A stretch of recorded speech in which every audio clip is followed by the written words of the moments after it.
So in this class, we are going to learn two more derivative formulas, the product and quotient rules. And we're going to review three kinds of functions, power, polynomial, and rational, and discuss the concept. Oh, sorry, we already did that. We did that in an earlier class. Forgot to take it out. Okay, so a notation reminder, d over dx of some stuff in square brackets means the derivative of what's in the brackets.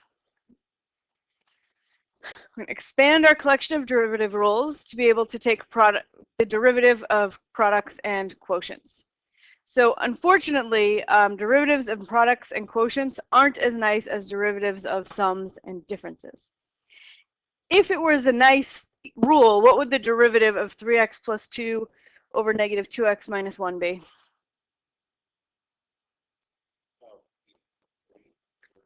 Yeah, right. If math were easy, right, that would be the case, but that's not how you take the derivative of a quotient of two functions. Okay. I know. You can do that for sums and differences. If you're taking the derivative of a sum or the derivative of a difference, you can just take the derivative of each piece and add them together. But for the derivative of a quotient or a product, you can't just do the derivative of the top over the derivative of the bottom. So the rules, if you wanted to take d dx of f times g is not f prime times g prime.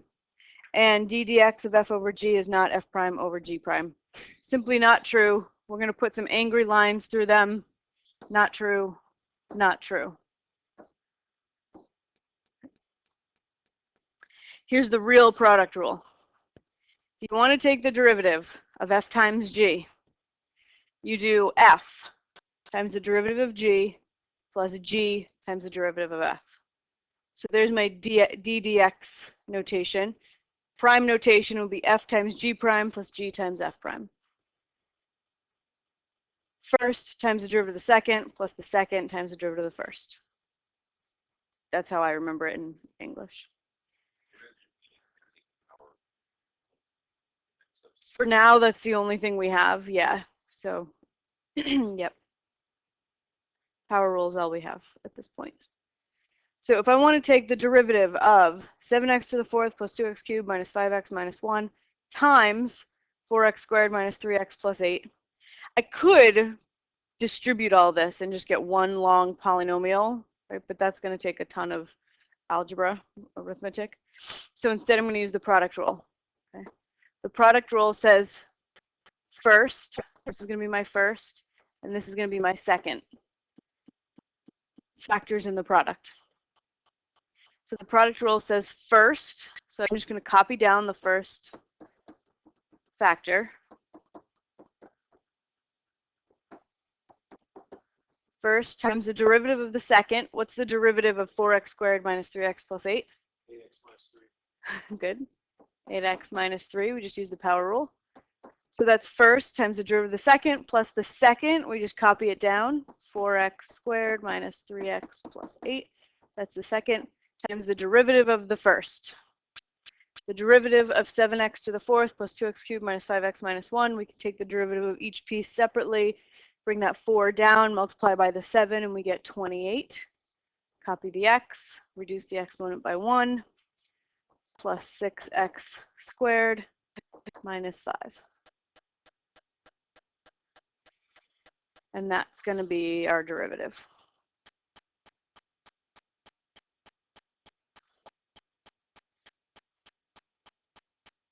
We can keep going. We can keep these.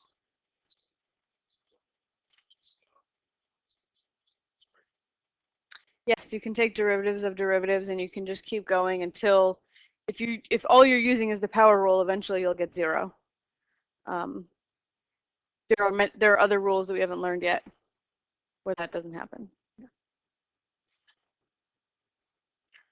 All right, any questions on the power rule? I mean the product rule. Yeah. We're going to distribute those. No, not in this case, no, because sort of the purpose of using the product rule here, instead of distributing and then taking the derivative, was to save us the arithmetic, right? So you don't have to do it afterwards either. That's just the answer. Yep. mean, you certainly are welcome to distribute and combine like terms. It feels like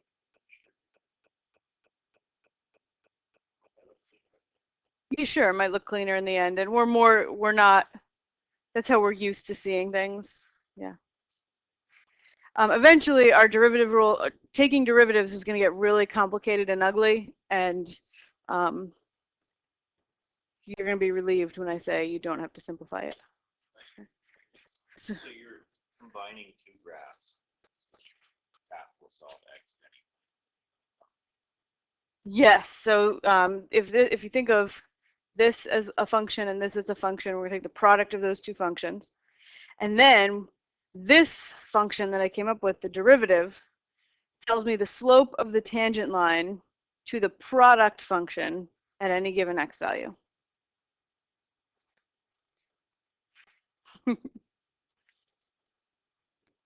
Uh-huh. what does rule of the second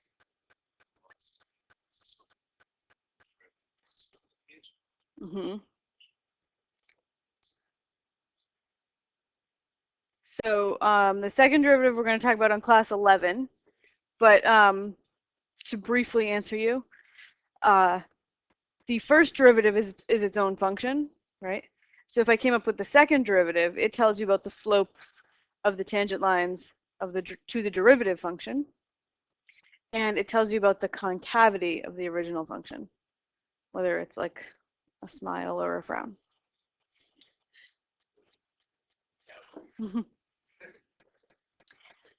Okay, so we have one more rule here, the quotient rule. If you want to take the derivative of a quotient, f over g, start with the denominator and you say the denominator times the derivative of the numerator minus the numerator times the derivative of the denominator, all over the denominator squared. So you can use d dx notation, you can use prime notation, you can say it in English. The bottom times the derivative of the top minus the top times the derivative of the bottom over the bottom squared. Some people memorize this as low d high minus high d low over the square of what's below, or over low low. So low meaning the denominator, the low part of the fraction, d high, derivative of the high, derivative of the numerator, minus high d low, that's the high part of the fraction times the derivative of the low part of the fraction, over low low, and low low is the bottom squared. But, I mean, that's just silly. But use it if it helps you memorize, that's fine. Okay, so I would like to find the derivative of 3x plus 2 over negative 2x minus 1, and I'm going to use that to find the derivative of that function when x equals 4, right? So I want to find the general derivative for any given x, and then I'm going to plug a 4 in. Okay, so my derivative, it starts with the denominator, negative 2x minus 1, denominator, times the derivative of the numerator. What's the derivative of 3x plus 2? 3. Denominator times the derivative of the numerator minus the numerator, 3x plus 2, times the derivative of the denominator, which is negative 2. Okay, so we've got denominator derivative times the derivative of the numerator minus the numerator times the derivative of the denominator, all over the denominator squared.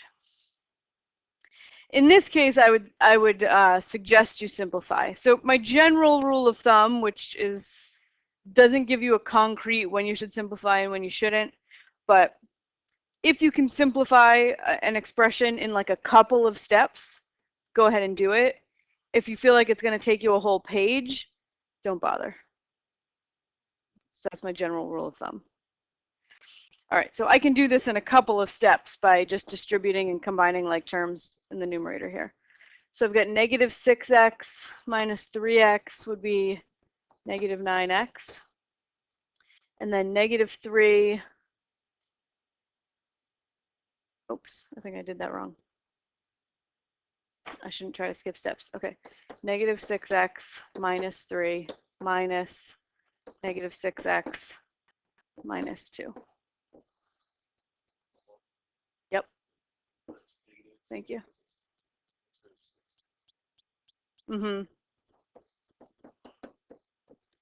Okay, so yeah, and then I have negative 6x minus negative 6x, those cancel. Negative 3 minus negative 4 is 1.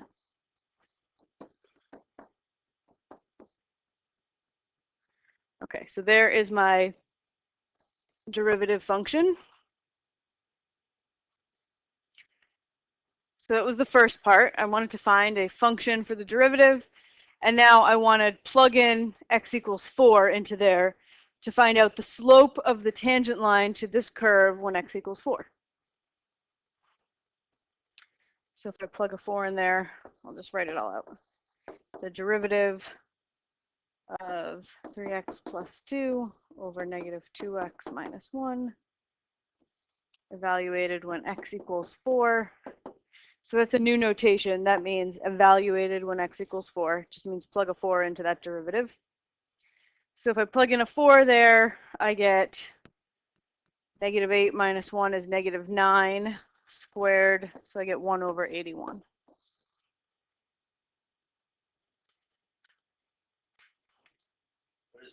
What is that 1 over? This is the general derivative of 3x plus 2 over negative 2x minus 1 for any given x value.